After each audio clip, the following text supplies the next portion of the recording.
Good evening. I'm Maria Cozette for Horizon Armenian TV. My guest tonight is a very unique individual.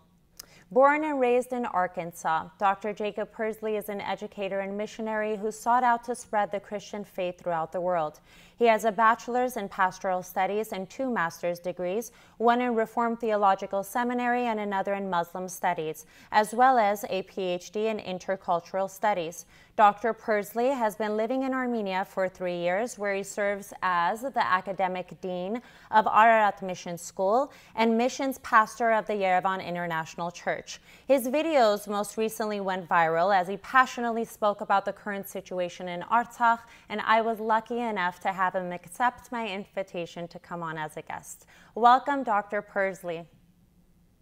Thank you so much, Maria. John, it is a privilege to be here with you this evening. Oh, likewise. I can definitely say the same. First, I'd like to start off by asking you what the current mood is in Armenia. Well, it depends on who you talk to. I receive phone calls and messages every day from mothers and that have their sons on the front line, and they're worried, and so we pray a lot. We also receive messages as a church that we know people that are fighting on the front line, and some of them, even yesterday, there was a miracle that happened.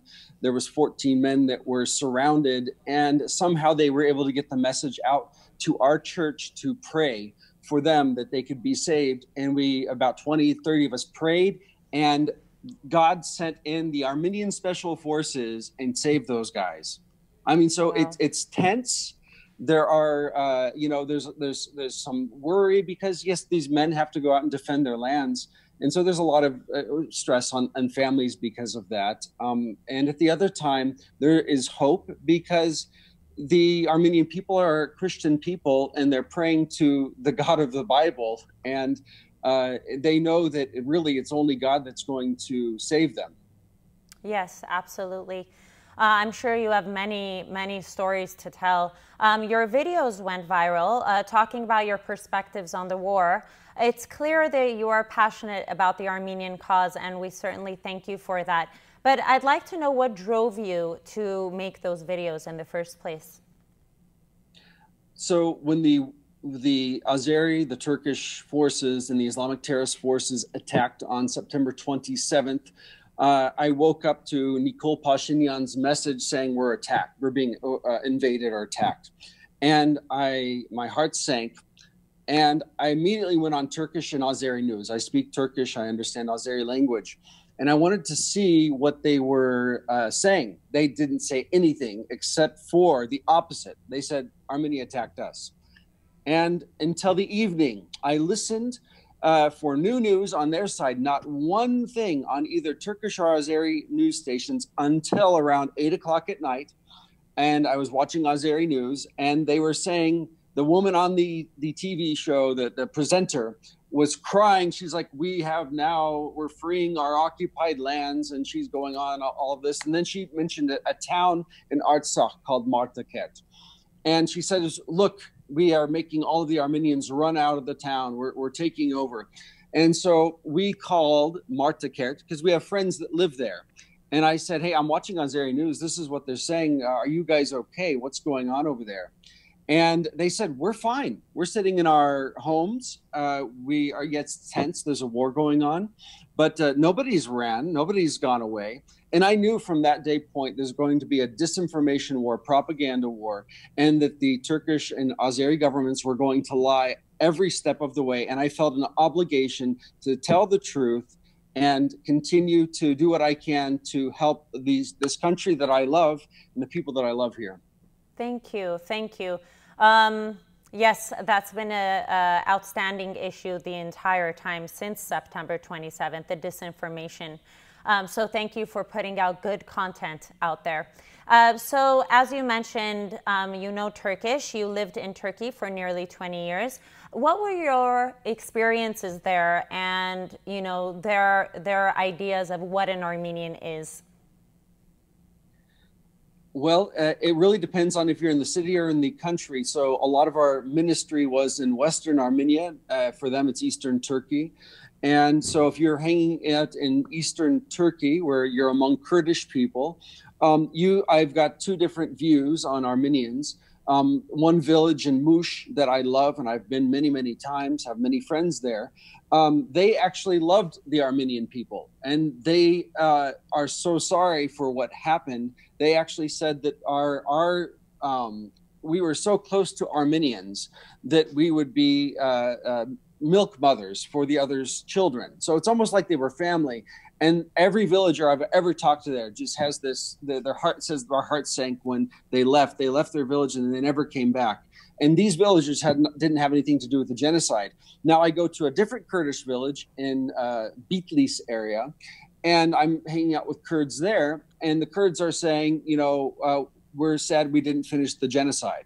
So you have these two opposite views depending on where you're at in the cities, and like say in the cities.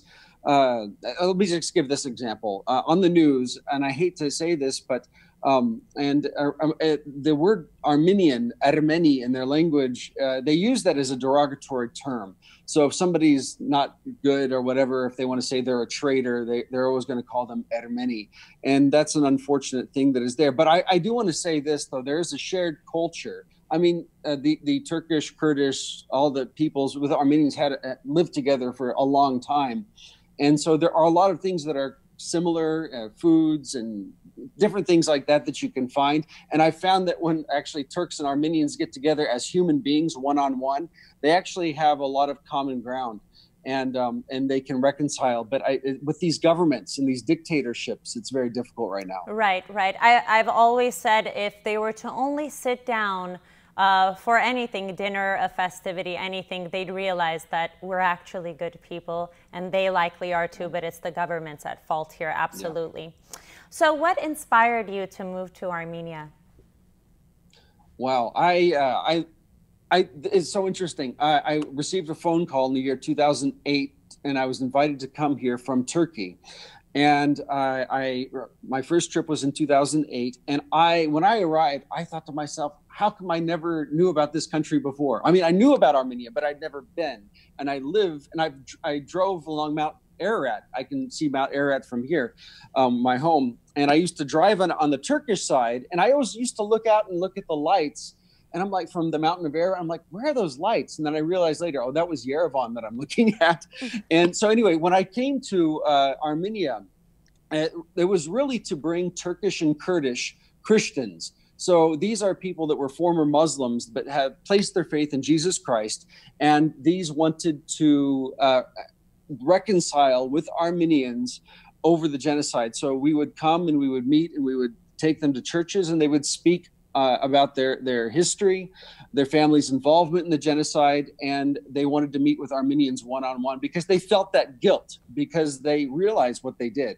And after becoming Christians, it was even more clear in their hearts because, the people here, Maria John, they're lied to in Turkey, are lied to about Christianity, about who Christians are, what the Bible is, who Jesus is. And so when they become Christians, they began to think differently. They think, well, if we were lied to about the nature of Christianity, maybe they lied to us about history as well. And so they begin to, almost like they were brainwashed before, they begin to relearn the truths of history. And so I began to take people here so they would reconcile. And it's been amazing to see over the years. With that said, that brought up something I'd like to ask you about. How was it living in Turkey for nearly 20 years, being a devout Christian?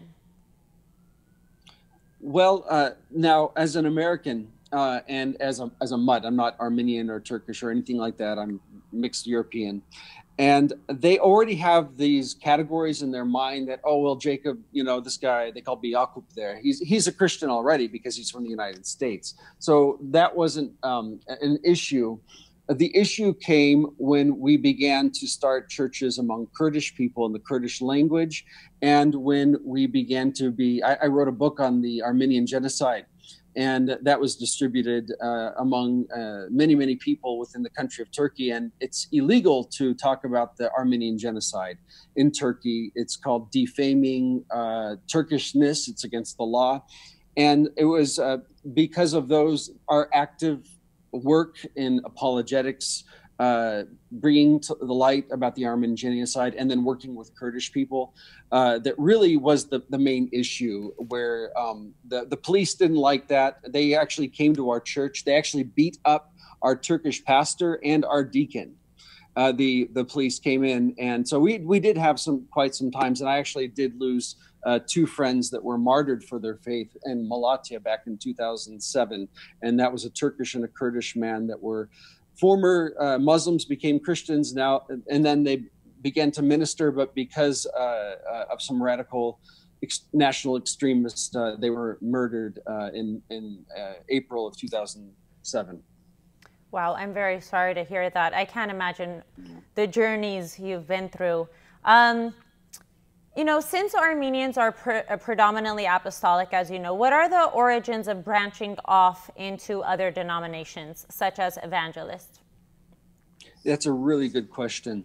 I really believe that there are different denominations among the Armenians just because they were forced to live under dimitude. They were forced to live under Islamic law for so long that there were probably not enough priests in the apostolic church to be able to go out everywhere. I mean, they were living under this oppression. So you probably had many villages all over the territory known as Turkey today and other regions that were not able to have priests.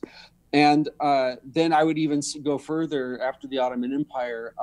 When the Soviets took over, they really squashed anything Christian. I mean, it was illegal to have a Bible in your home here in Armenia. And there's stories of my friends that were Christians that had to hide their Bibles in between lavash when the KGB would come to search their homes. And so I would say that there's always been, among all peoples in the world, all nations, a missions movement. So when the Bible says Jesus says, go in the world and preach the gospel, make disciples and baptize.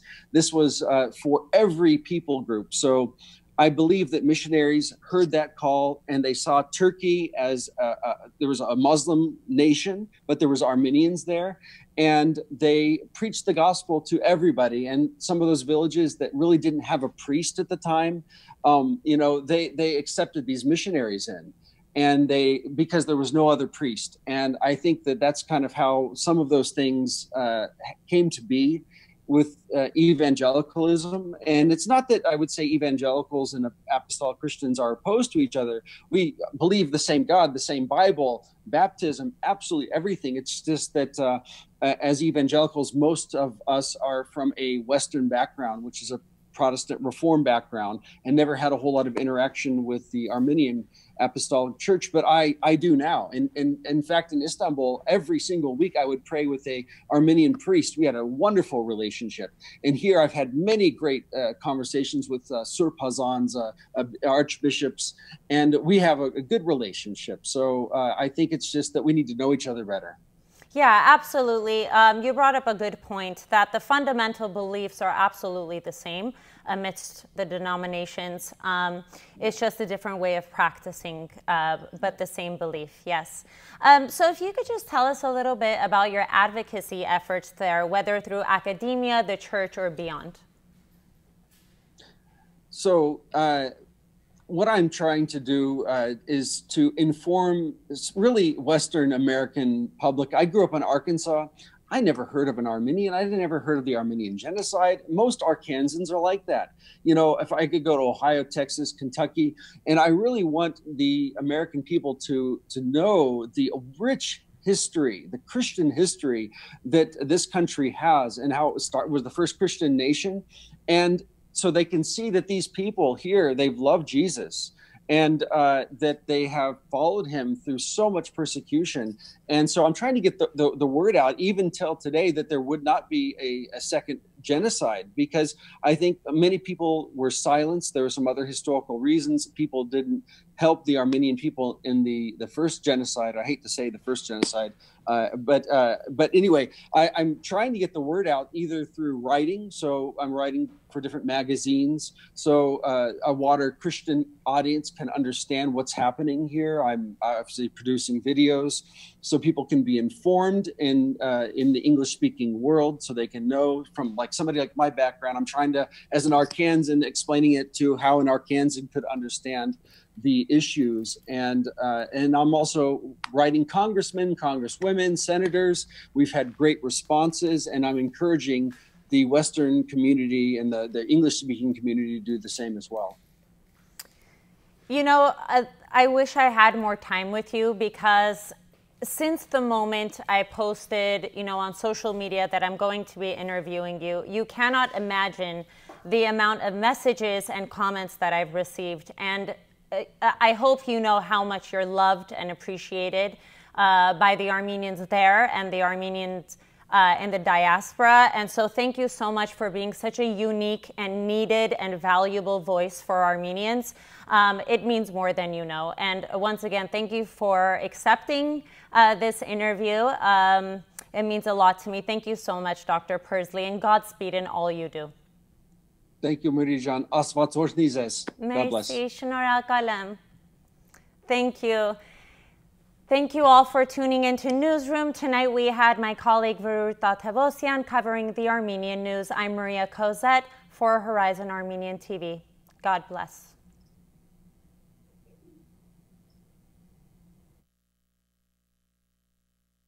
Dear compatriot, the mission of the Insurance Foundation for Servicemen is to provide monetary compensation to the families of those heroes who died or were injured while protecting our homeland.